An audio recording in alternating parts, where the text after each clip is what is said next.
What's going on, guys? Thank you for tuning in again to the Footsy Boy podcast. It's AJ with my dog Chris here. Thank you for tuning in to the third episode. We have a lot to go into today. Super excited. A lot of good topics here today.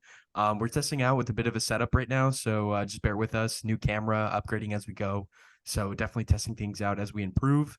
Please look forward to our first live podcast coming out soon as we just figure some of the kinks out of, we're new to this podcasting game, but we're hoping you enjoy the content. Sorry. So please make sure you like, subscribe, share. Anything you do right now helps us going forward. So going into it, what do we have on deck first, Christian? All right, so today we're going to talk about Inter Miami first. Uh, so how did you feel about the season, um, and how do you think Inter Miami is going to move on after this season? Yeah, so the biggest thing, I went to the game yesterday, was there in person. Um, it's kind of hard to judge where Inter is currently, based upon that game, just because they really have nothing to play for. We already knocked out of a playoff spot. Charlotte had everything to play for. They're eighth, which is the last of the automatic qualifying spots.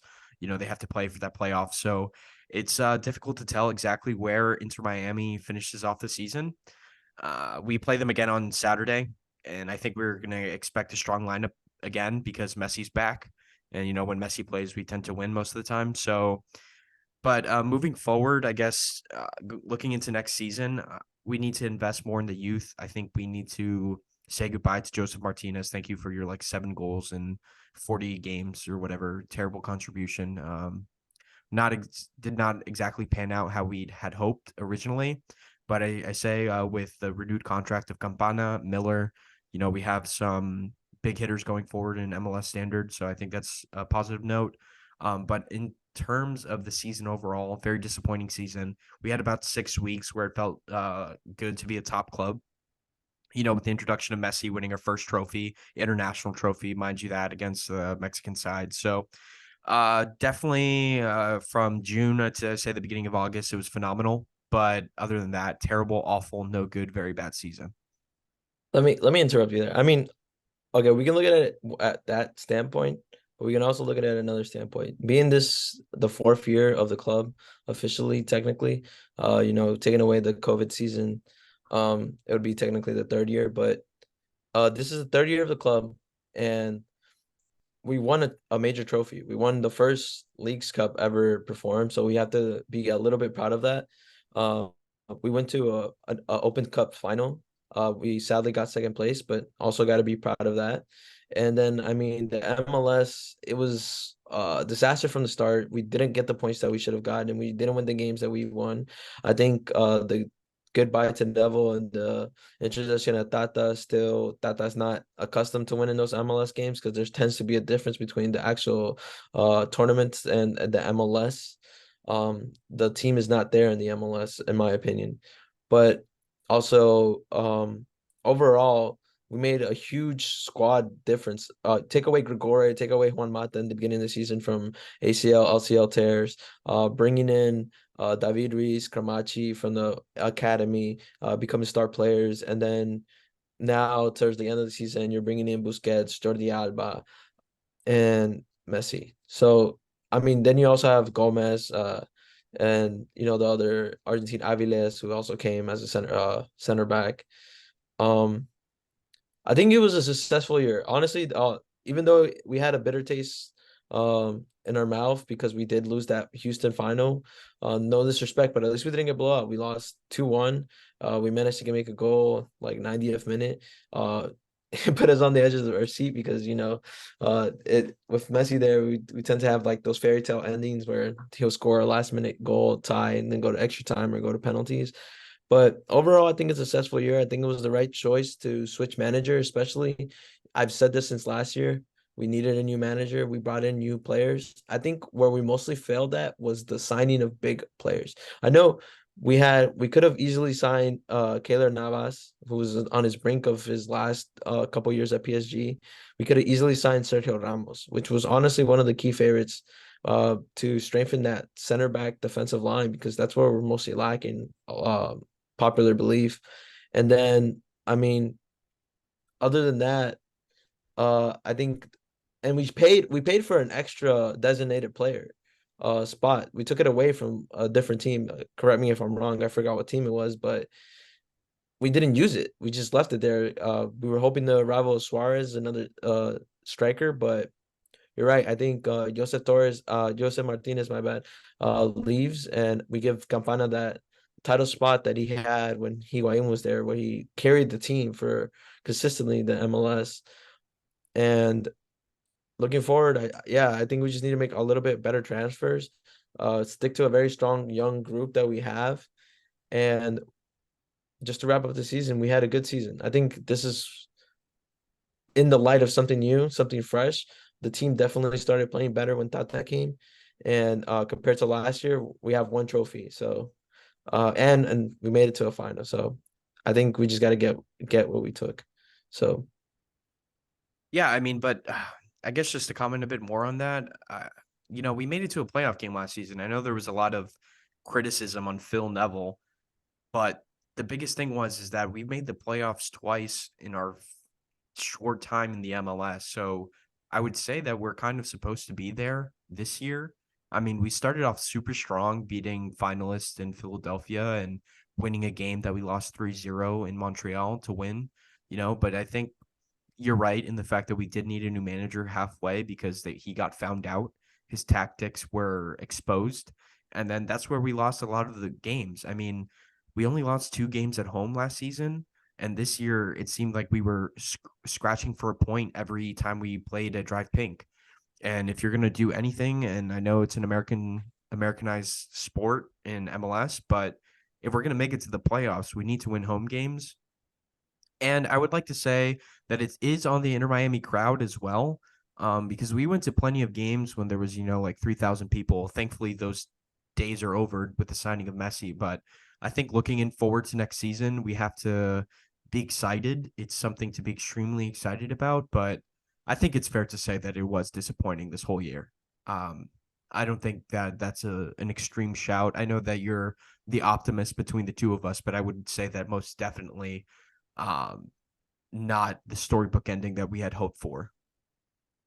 I mean, yeah, definitely. I can see both point of views, but you also have to take in consideration, AJ, that how many more games did we play this year?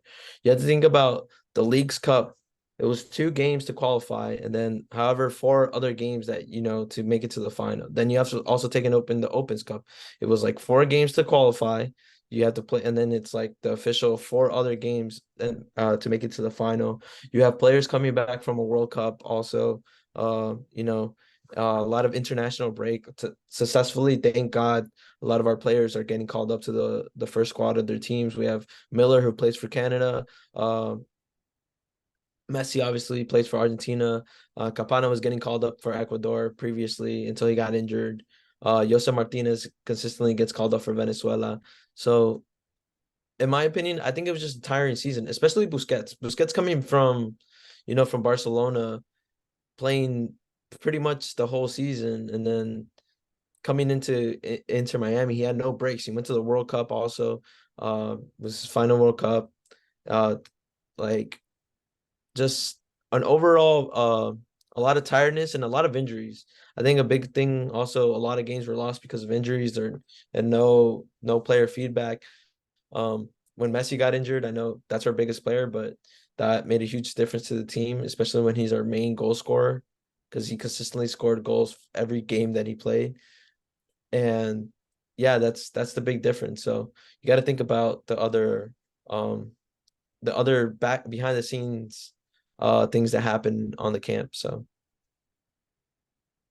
Yeah, I mean, I guess that's it for answer though. Close the storybook on the 2023 season, and hope for the next year, 2024, to be contenders for the MLS Cup because that's what matters most. yeah. So what do you think about those Euro qualifiers? England, Italy, 3-1. What's Yeah, your take on so that? yeah, honestly, I think this is a big mental hurdle that England had to face because, after losing Euro 2020 to Italy in a heartbreaking fashion, and then losing to them again, even in a friendly competition after, It was really great to see England finally settle on a formation and finally settle on players playing in their proper positions. This is just a shout out to Gareth Southgate for actually starting Marcus Rashford. We saw him in the World Cup being on the bench, even though he was scoring every single game. And, he goes out and scores an incredible goal. But I think we also have to comment on the fact that Jude Bellingham has been playing out of this world and he continues that form into the international stage, which definitely looks great for England. I honestly think going into Euro 2024 that they're dangerous and they have a chance of winning it all. I know that we say this about England every international tournament that they go into, that they always have a great squad. But I think this time around, having that experience because they were a relatively young team 4 years ago, and this England team has been battling since the 2018 World Cup, placing higher, placing fourth and semifinalists. So they're building up to finally being able to win a trophy, which I think 2024 could be theirs. Yeah, definitely. The major key difference is Jude Bellingham, and I mean, with all due respect, he has become the star player on that team. His effect of switching off from a number 8 to a number 10 to consistently helping with assists, scoring goals, gaining penalties, and also coming tracking back and defending really surprises a lot of people. Especially on Italy, like you can't even read him because you don't know where he's consistently at. He's always there, always wanting the ball, always either attacking or defending. I think he really balanced out well, giving more freedom to Kane. I think that's how the Kane goal came. And then also hats off to Kane stepping up, um, scoring a penalty, tying the game, and then scoring another goal. Hats off to Rashford too, as you said, getting that starting position and becoming more a key figure on the team, especially after being benched consistently. And I mean, he was informed last year, right before going into the World Cup. He was very undecisive, but had a great World Cup, came back for Manchester United, and then was literally scoring like every game at Manchester United. You also have Phil Foden, who key player for Man City, and he consistently transitions onto the England squad. So hats off to England. Yeah, they have a very successful team, and I think obviously they're going to contend really far in the Euros. Um, I don't see any other team really being the competition other than France and Portugal. I think those are the other two teams. Spain can surprise people, but I do not see that Spain squad fully there, especially when they're losing games against Scotland. And also just unlucky from Italy. I don't think it was more like an England dominance. I think it was a very even game, but obviously England came out with the rabbit out of the hat because I mean Italy comes into this game, they score first. You have great players. A Goldie, like you said previously in the other podcast, was balling out. So I think it's just a bad game from them and getting scored on. I think they're just gonna shake this off and still qualify also as second place on that table. So yeah, hats off to England. And I guess my question to you is still speaking about Euro qualifiers is last time we spoke about how Croatia had a tough time against Turkey. This time around, losing against Wales. Uh, where does this leave Croatia? So Croatia's is fighting for that second place spot. Obviously, Turkey is ahead with 16 points on that table, and then Croatia's tied with Wales. I think they just have to shake it off. It happens. It happened to Croatia too for the World Cup qualifiers, going into this past 2022 World Cup where they were just kind of because not losing games but tying games and losing points. I think they just need to shake it off. Get back together in the dressing room, train together a little bit more, make that connection happen once again. They're not a bad team. They're losing games by one goal or like very errors in the defense, but I think uh I think they'll qualify. There's two more games that they have to play. Wales also has to play two more games, and on Wales' side, they have a harder time winning the games, and Croatia have a little bit of easier squads, so they won or tied the hard games. So I think moving on, it's going to be Croatia moving into that second place spot. Tough European qualifiers all around. I think we touch upon it every time we speak about the international game that every country is getting better. And this Wales team is not the same Wales team from the 2016 Euros, with Gareth Bale and Aaron Ramsey, everybody balling out. But it's getting tougher and tougher for everybody. I mean, you see the likes of Norway with two of the biggest players in the Premier League in Erling Haaland and Odegaard, and they struggle against a struggling Spanish side. So I think you had a shout of Spain surprising people. I don't like the Spanish national team at all, but I think they do have a big shot of winning the Euros just because they're always that sneaky competition that's tough to play against. And one of my least favorite players in world football is Alvaro Morata, but he's coming into this international break at peak form with Atletico, and he's actually playing surpasses like my expectations of him, which is like terrible because he's dog water. But every player finds its form, and he's in his vein right now. He's finding a vein of form, and if you're a Spaniard right now, you're happy to see it. So we're taking him to Man U. Is that what you're saying? Absolutely not. No. All right, moving on to the CONMEBOL World Cup qualifiers. Let's start off with the big game. The first game that happened at 5 p.m. Venezuela, Chile. Man, did I call it or did I not? I'm just You saying. called it. You did call it. I would just like to say that the Footsy Boys, it was a Footsy Boy exclusive. We said that Chile was one of the worst teams in CONMEBOL, and Venezuela found them out. And Christian, if you're following us also on our Instagram, you could see that he was 4 out of 5 in match predictions, which is pretty good, and 80%, not too bad. But Venezuela, highest ever ranking in their qualifying history, the only team in CONMEBOL never to qualify for a World Cup, and here they are sitting at fourth in the table, just behind Argentina, Brazil, and Uruguay. Who thought? Not me. So like just to explain a little bit of the game, I think overall the start of the game, Chile was a little bit more dominant. They clearly had two shots towards goal, very clear chances. But then Venezuela came, they started playing a little bit of their football, started ranking up. They ended up scoring a goal at the 46th minute. Come in second half again. Chile trying their chances, but Venezuela playing a little bit better football than them. And then you come to the surprise of the stupidity of a red card. In my opinion, he shouldn't have gotten a red card, but I understand why also the ref gave him the player a red card. And it was just downhill for Chile after that. It's hard to play against 10 men, and especially against a team that was 1-0 up on the score sheet. So after that, then you had Sol say his name for me, Sorgedo, Yes, coming okay. out and scoring and just balling his heart, man. It was surprising how this little guy was looking like prime Messi and Di Maria running down that flank consistently, sending through balls, shooting that goal, and coming out with a win 3-0. So props to Venezuela. Had a wonderful game. I see them qualifying for the World Cup for sure. I think they're either going to get that sixth or fifth spots once like the team starts settling in and the competition gets a little bit heavier because obviously right now is the beginning of the season and while games are continuing to come, it's going to be harder to win qualifiers and form. But this is a very new Venezuela squad, and I'm very happy to see them finally be there, especially not just in football because of the background, the history with the country. Uh, it's giving them hope. So they're a very struggling team, and they got that dog in them. So hats off to Venezuela. What do you think about? Yeah, so you said that this is where we disagree. We tend to disagree quite a bit, but I would say that I think it's an obvious red.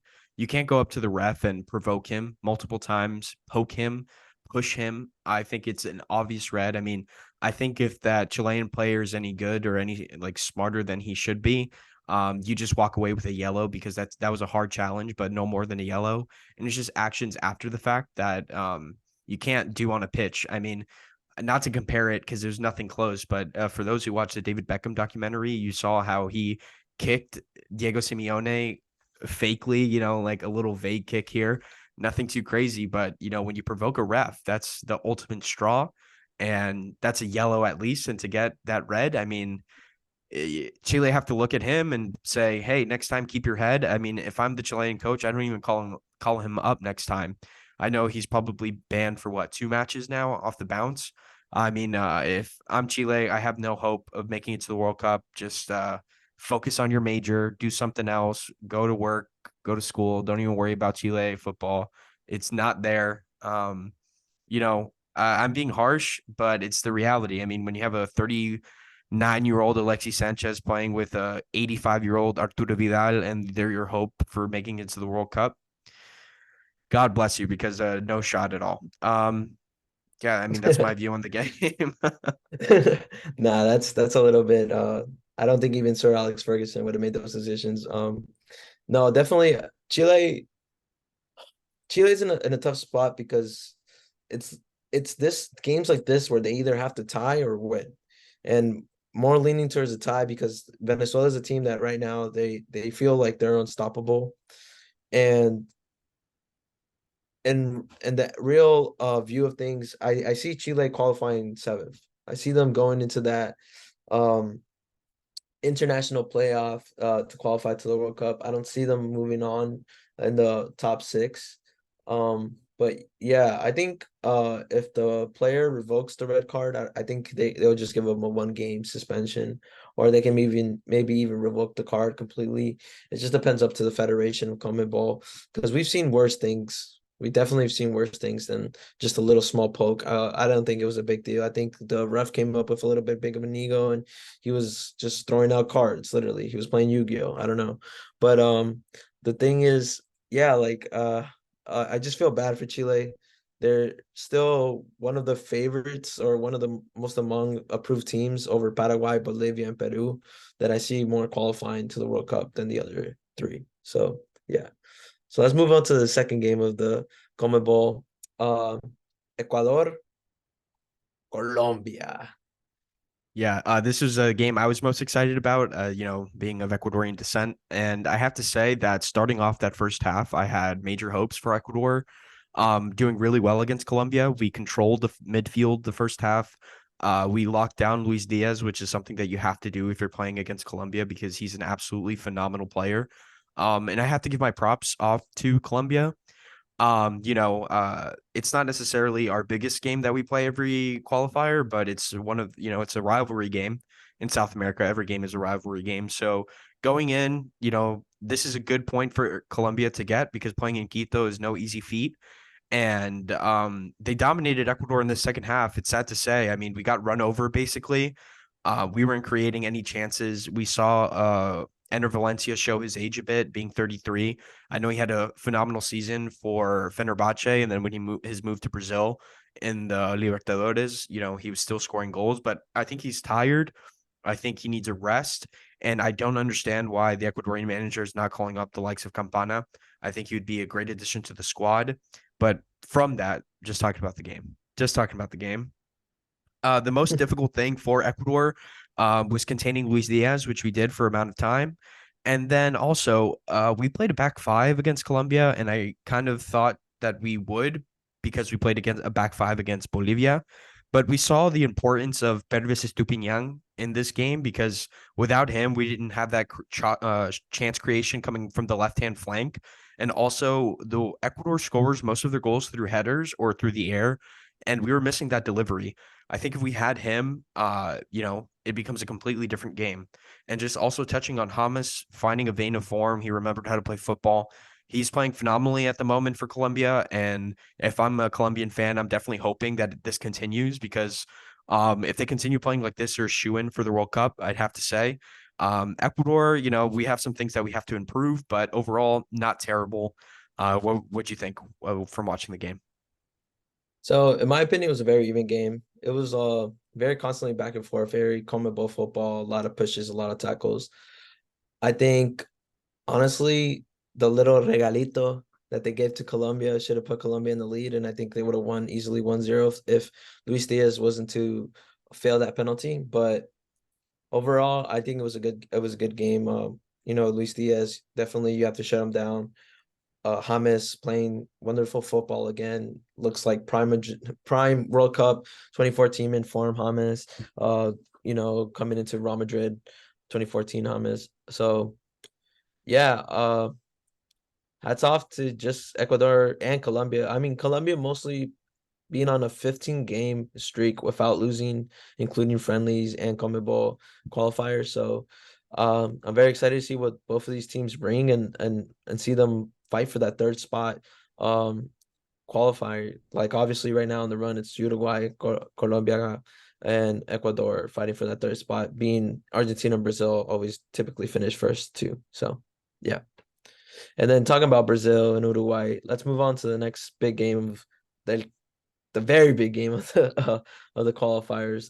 Uruguay and Brazil. I just want to see what's your take on this game. Yes.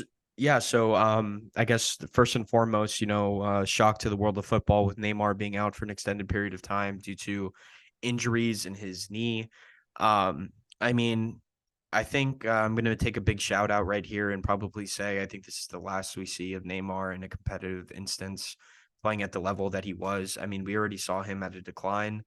But if I'm a Brazilian fan, I say this is actually something to be look forward to, not necessarily the injury of one of your best players of all time, but looking forward into a new phase of Brazil. You have a lot of aging players. I know as a Manchester United fan, I absolutely love Casemiro, but coming into this game, playing for Manchester United, his club form has been average at best, and Valverde bossed him up all night. Uruguay was able to control a very strong Brazilian midfield, and I have to give props. I would say my player of the match was Darwin Nunez, being scoring one goal and being the motivator and the assist for the second. I think Uruguay beating Brazil for the first time since 2001 and ending Brazil's 36 match streak of World Cup qualifiers is no easy feat. And, to do it in front of a home crowd in Montevideo, it's definitely something special. And looking in that game, Brazil, I think we've never seen a Brazil that looked this out of form in qualifiers. They have to figure out something. I know right now they have an interim manager, I'd say, for the World Cup qualifying games in November. Look to do something with that, call up different players, because it doesn't get easy. There are no easy games in CONMEBOL qualifying. You play at different altitudes, you play different teams with different play styles that play really rough. I mean, if you put, I don't know, like the Netherlands in CONMEBOL, I'd say they struggle too. So hats off to Uruguay for doing so well, but Brazil need to change. Don't call up the same players again. Change manager. I know that they're waiting for Ancelotti after the season with his in Madrid, but I would say the biggest thing is that you can't be dropping these games. They already dropped points against an informed Venezuela for the first time ever.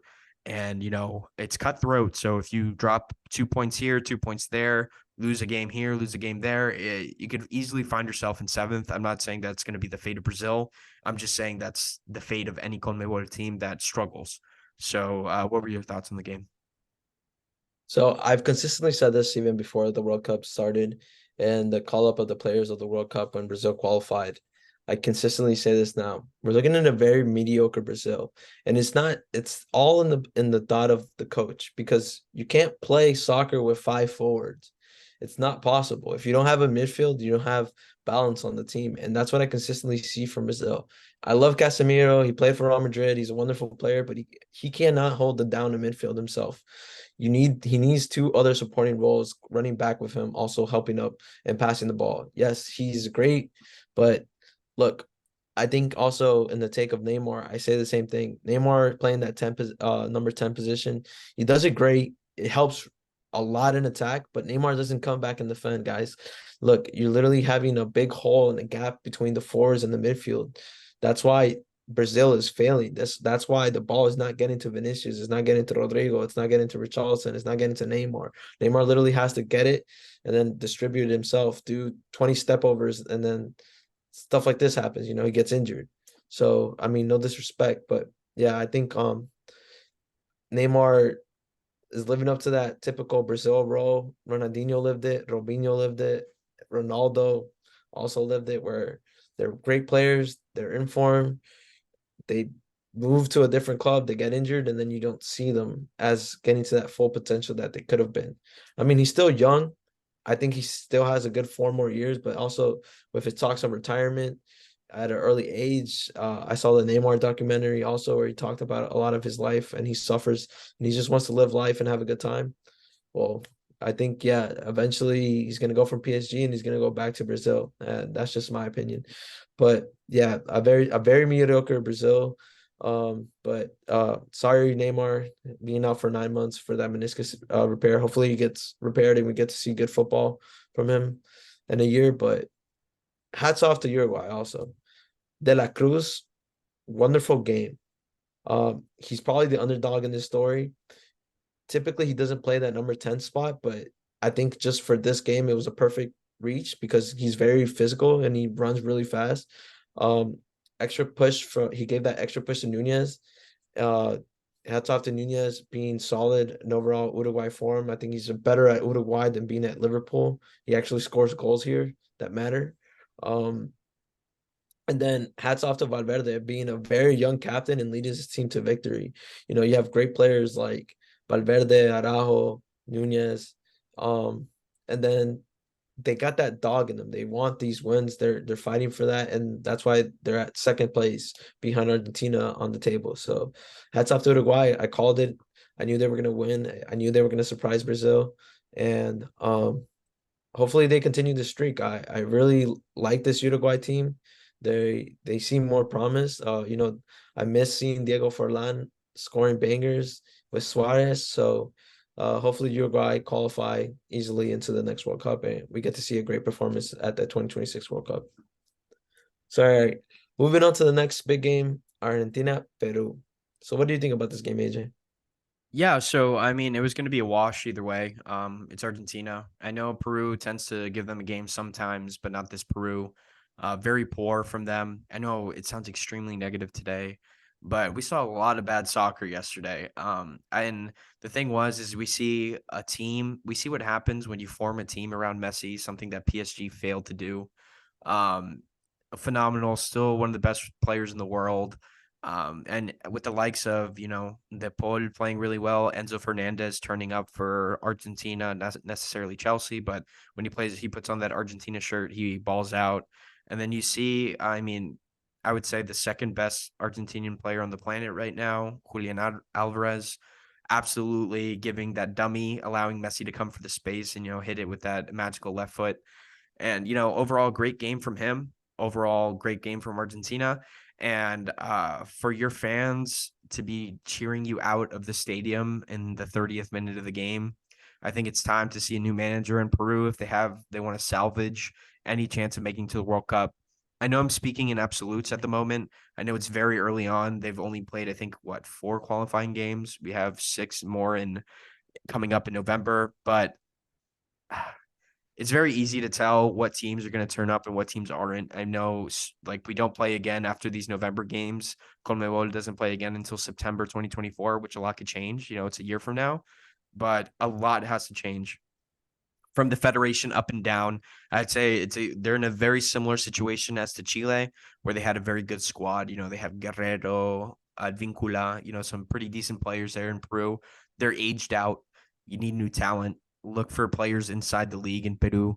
Um, do something because right now it's not working. All those players, it seems like they don't even want to play for the shirt anymore. And, it's an honor to be called up for your country, even though it's like the Federation of Peru, but still it's like, it's an honor. And it's just tough all around, especially when you're facing the World Cup champions, Argentina, which looks strong going into Copa America. And so definitely a wash of a game, in my opinion. But what's your thoughts on that? Yeah, I mean, it was kind of obvious that Argentina was going to come in and win this game. I feel very bad for this Peru team, a very aged Peru team. I think it's time to say goodbye to some of the loving players that are on that team and bringing in the youth and giving them a chance because obviously this old squad is not helping and it's not working. And maybe sack the coach and bring in new tactics because I think it's if you're seeing a very hard qualifying Peru, I don't see them qualifying so far from these past performance that they've been giving, uh, especially just with 1 point tie that they have. So yeah, and hats off, easy game for Argentina. Um, it's nice to see Julian Alvarez starting, definitely in form. Um, obviously lately in Argentina, he's not scoring many goals, but he's giving that, that dummy position, like you said, running, making the runs and just basically taking players off of Messi. Hats off to Messi, scoring 2 goals. Playing really well. Hopefully he stays in form, doesn't get injured, and he has a good time here in Miami for next season. He's gonna have a little break right now after these CONMEBOL uh, matches, so he's gonna have a lot of time to play for this Copa America and turn up. But yeah, just very bad squad from Peru, and there's nothing really much to say. There's no football coming out of that squad, so yeah. I mean, I can also say that the ref played a lot in favor of Argentina, but not para Argentina, after the World Cup. But um, very, very skeptical refs. They just played the game was a little bit more favored than Argentina, I guess, after they scored the goals. But yeah. And then lastly, the last match, Paraguay, Bolivia, um, of the CONMEBOL to wrap up the CONMEBOL table. This is the game that I messed up on. I said that Bolivia was gonna win because they surprised me, but again, I was really wrong. Paraguay dominated this game. I take back what I said. Bolivia obviously have potential, but I do not see them qualifying this year. It's really going to be that Paraguay Chile fight for that seventh place spot, and whoever's going to win that spot has to go into that international qualifying playoffs. But yeah, nothing much to say. Paraguay just dominated the game. They scored 1 goal. And then they just parked the bus. Didn't get scored on. So that's up to Paraguay. What do you think about that game, AJ? Yeah, same. Very boring game, if I'm being honest. It was the things we do for you, our viewers here watch all these games. But if I could have skipped a game, it would have been that one. I mean, it was Paraguay had flashes of, being interesting, playing nice football and stuff, but Bolivia just didn't turn up. I expected them, after having a good outing against Ecuador and even, their last place with a -9 goal differential, but I didn't think their stats showed the whole story of where Bolivia currently is. I kind of thought that they would have the same run of form as Venezuela, maybe not as astronomical, taking points off Brazil, but I thought they would get a point at least so far. But I am going to have a shout still. I say Bolivia qualifies for the World Cup. I think they figure it out for the next matches. This is a huge shout. I think there's a lot of football in that team, and La Paz is no easy place to play. I think they figure it out before 2026 rolls around, if I'm being honest. What position do they qualify, AJ? Uh, they beat New Zealand in the World Cup playoff. All right, then. So seventh position, yeah, on the table, qualifying for that seventh position. I mean, that's an extreme shout, but yeah. All right. We'll see. We'll see. But all right, moving on. Let's talk about these weekend games. What are your predictions for these weekend games? So the first prediction I want to ask you about is Man City versus Brighton. What do you see? Yeah, so this is actually a really exciting game. This is the first game that Rodri comes back to play. Man City can't win a Premier League game without Rodri, so I see Man City winning this one 2-1. I think Brighton is still a very good squad, but they're coming off poor performances, getting routed 6-1 by Aston Villa. Um, the Premier League is a very tough league. Brighton is a good team, but Manchester City still is a class above, even in their poor form. I say they win this one easily 2-1. Okay. All right, moving on to the other big game, Arsenal Chelsea. Yeah, I don't think this is really that big of a game anymore, to be honest. I know Chelsea had won their last game 4-1. I expect the biggest club in London, being Arsenal, to walk away with points here. They're the top of the Premier League, tied with Tottenham. I think they continue that. I think if I'm giving a score, if I'm a betting man, which I am, I would say Arsenal win this easily 3-1. What are 3-1. your thoughts? Okay. Yeah, what since as a resident Chelsea fan of the channel, where do you see this game going? So I'm not really one to talk for Chelsea and their bad performances, but I think with this new manager, we're moving on to a better view. I definitely see this game being 1-1. I know it's going to surprise a lot of people but you have Martinelli still coming back from an injury. I know that they won against Man City, but it's not the same. You have Saka also injured. So I don't see Arsenal really stepping up to the plate. I see Chelsea managing to stay in form with Moises Caicedo, and if anything, if someone were to win, I think it would be Chelsea. I think this is the time where they can switch around the league and start winning some points against hard opponents. But no, honestly, in my opinion, I think if anything, it'll tie 0-0 or 1-1. Big shout, big off difference of opinions.